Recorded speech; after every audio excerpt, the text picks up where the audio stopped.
Welcome to Abrar electrical world YouTube channel. आप देख रहे हैं वाइट बोर्ड पे लिखा हुआ है ROCOF लाल में रेड में, और यहाँ पर उसके ऊपर लिखा हुआ है rate of change of frequency. तो ये ROCOF एक रिले होती है जो कि आपने कम नाम सुना होगा, लेकिन इसका ताल्लुक बहुत ज़्यादा है मुख्तलिफ़ चीज़ों से। और मैं यहाँ एक जनरलाइज तरीके से रिले को बयान करूँगा। आपको ये रिले नेट पे और यूट्यूब पे और किताबों में मिल सकती है, लेकिन वो होगी with reference to certain kind of fault या कंडीशन के भाई इस चीज़ में ये रिले लगेगी। मैं आपको बताता हूँ कि ये रिले जो है इन जनरल कहीं पर भी लगेगी और किसी तरह से मुख्तलिफ़ तरीक़ों से आप इसको इस्तेमाल कर सकते हैं शॉर्ट फॉर्म में। तो देखिए, rate of change of frequency क्या चीज़ है। देखिए, पहली चीज़ तो ये है कि फ्रीक्वेंसी का ताल्लुक स्पीड से है। अब पूरे पावर सिस्टम में कौन सी चीज़ ऐसी है जो कि मूव कर रही है और फ्रीक्वेंसी को घटा या बढ़ा सकती है। वो तो सिर्फ और सिर्फ जो अल्टरनेटर है या जनरेटर है। इसका मतलब ये हुआ कि जब भी rate of change of frequency या फ्रीक्वेंसी की बात होगी और फ्रीक्वेंसी अंडर फ्रीक्वेंसी, वो जब हर केस में बात जब पहुँचेगी कहाँ तक, जनरेटर या सिंक्रोनस जनरेटर या अल्टरनेटर तक पहुँचेगी। तो अब इसको कैसे यूज़ कर सकते हैं। इसको ऐसे यूज़ कर सकते हैं कि जैसे कि मैंने स्टेबिलिटी पे बहुत सी मेरी 7-8 मेरे लिए लेक्चर्स मैंने पब्लिश किए हैं। आप देखें कि आपने बेसिक जो इक्वेशन पढ़ी है स्पीड की, वो N = 120 F/P। N = 120 F/P। अब यहाँ पर देखें, ये स्पीड और फ्रीक्वेंसी का डायरेक्ट रिलेशनशिप है। इसका मतलब है कि अगर जैसे जनरेटर के ऊपर एकदम से बहुत सा लोड आता है किसी ट्रिपिंग के नतीजे में, जिसको हम कहते हैं लार्ज डिस्टर्बेंस, जब लोड जनरेटर पे आएगा, मैंने बहुत दफ़ा वीडियो कई बनाई हुई हैं कि उस वक्त मैकेनिकल पावर इमीडिएट यानी माइक्रो सेकंड में तो नहीं बढ़ जाएगी, लोड तो आ चुका है, तो कुछ मिली सेकंड तो लगेंगे ना। उतनी देर के लिए स्पीड जनरेटर की कम हो जाएगी, और फिर जब लोड स्टेबल हो जाएगा, रीडिस्ट्रीब्यूट हो जाए, या फिर इसकी जो फ्यूल गवर्नर जो है फर्दर बढ़ा दे। फ्यूल का मतलब यहाँ पर टर्बाइन है तो गैस टर्बाइन है, स्टीम टर्बाइन है, वाटर है, कुछ भी है, वो बढ़ा दे तो फिर एक नई स्पीड पे जाके वो रोटर सेटल हो जाता है, जिसको हमने आपको बताया कि इस तरह का कर्व आपको मैंने बताया हुआ है कि ये यहाँ पर ये डेल्टा एंगल है, रोटर एंगल। तो आपकी रिपीटेशन के लिए, आपको समझाने के लिए बार बार चीज़ें बता रहा होता हूँ। और यहाँ पर ये जो कर्व है, ये पी या पी मैक्सिमम 90 डिग्री पर आता है। शॉर्ट फॉर्म में बता रहा हूँ, कई वीडियो बनी हुई है। और यहाँ पर ये जो हॉरिजॉन्टल अगर लाइन है तो ये मैकेनिकल पावर होती है। तो मैकेनिकल पावर और इलेक्ट्रिकल पावर बराबर है तो सिस्टम स्टेबल है।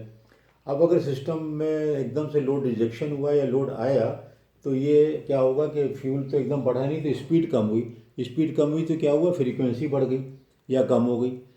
तो अब ये दो तरीके हैं, या तो मैं उस एब्सोल्यूट वैल्यू ऑफ फ्रीक्वेंसी भी रिले लगा दूँ, जिसका नाम है अंडर फ्रीक्वेंसी रिले और ओवर फ्रीक्वेंसी रिले, वो भी होती है, अलग से बताऊँगा। लेकिन ये भी तो हो सकता है कि जो इसका rate of change of frequency है उसको कोई तरीके से ऑब्जर्व कर लिया जाए। और अब डिजिटल रिलेज के साथ तो बड़ी आसानियाँ हो गई, हर चीज़ का आप सैम्पलिंग करके और उसके रेट ऑफ चेंज यानी कि एक mathematical model dx/dt, rate of change का ये मतलब होता है df/dt। जब हम यहाँ बात करेंगे फ्रीक्वेंसी की तो हम यहाँ पर लिखेंगे df/dt। अगर मैं df/dt को मॉनिटर करूँ कि फ्रीक्वेंसी टाइम के साथ कैसे चेंज हो रही है, तो क्या इसका यूनिट बनेगा हर्ट्स पर सेकेंड, हर्ट्स पर सेकेंड। और इसकी सेटिंग ऐसे होगी कि 0.2 के स्टेप में, या 0.1 होगी या 0.5 होगी। जिस स्पीड से फ्रीक्वेंसी चेंज होने आप चाह रहे हैं कि उसको चेक रखा जाए और उससे ज़्यादा तेज़ी से चेंज हो तो कुछ एक्शन हो जाए।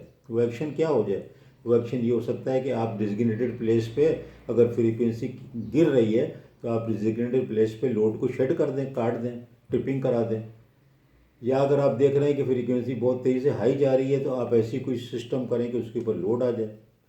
तो मतलब मुख्तलिफ़ तरीके से rate of change of frequency जो रिले होती है ना, मुख्तलिफ़ तरीक़ों से इसका ख़ास तौर पर इस्तेमाल माइक्रो ग्रिड में भी बहुत ज़्यादा है। कि माइक्रो ग्रिड में आप देखते हैं कि जो आपका विंड टर्बाइन है या सोलर है, उसको एक जो बड़े समंदर और हाथी के साथ बंधा हुआ है, वो किसी भी बड़े नेटवर्क के साथ, इन्फिनिट बस के साथ, तो वो तो उसको तबाह बर्बाद कर देगा ना। मैं बहुत ही लेमैन की टर्म में बता रहा हूँ।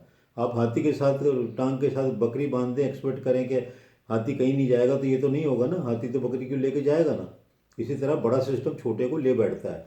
तो इसीलिए जब ये छोटे सिस्टम कनेक्ट हमारे अल्टरनेटिव वाले होते हैं, बड़े सिस्टम या वापडा एनटीडीसी या केई, तो उनको इमीडिएटली अलग करना होता है। तो आइलैंडिंग भी कर सकते हैं आप रेट ऑफ फ्रीक्वेंसी को देख के कि यार ये ऐसी तेज़ी से गिर रही है, कोई फॉल्ट है, अलग कर दें।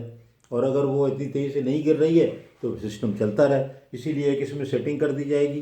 तो मैं देखें बिल्कुल जनरल तरीके से आपको बता रहा हूँ कि ये जो rate of change of frequency relay है, ये मैं स्पेसिफिक तरीके से नहीं बता रहा ताकि आपको जवाब देने में आसानी हो। जैसा सवाल हो वहाँ पर आप इसको फिट कर दें कि rate of change of frequency की रिले, यानी कि फ्रीक्वेंसी का change with respect to time. कि रेट ऑफ चेंज बड़ा इंपॉर्टेंट है। आप हर चीज़ में देखें डेल्टा वाला एंगल में भी D delta by D T है, और हर जगह ये वेलोसिटी भी यही चीज़ है, D x by D T. तो रेट ऑफ चेंज का यही मतलब होता है। और रेट ऑफ चेंज अगर जब ज़ीरो हो जाता है तो उसको मैक्सिमम वैल्यू पे पहुंच जाती है। देखिए ना यहाँ पर रेट ऑफ चेंज ज़ीरो है, ये ज़ीरो आ गया ना ये, और हॉरिजॉन्टल हो गया टेंजेंट, तो इसको कहते हैं कि मैक्सिमम वैल्यू पहुंच गई।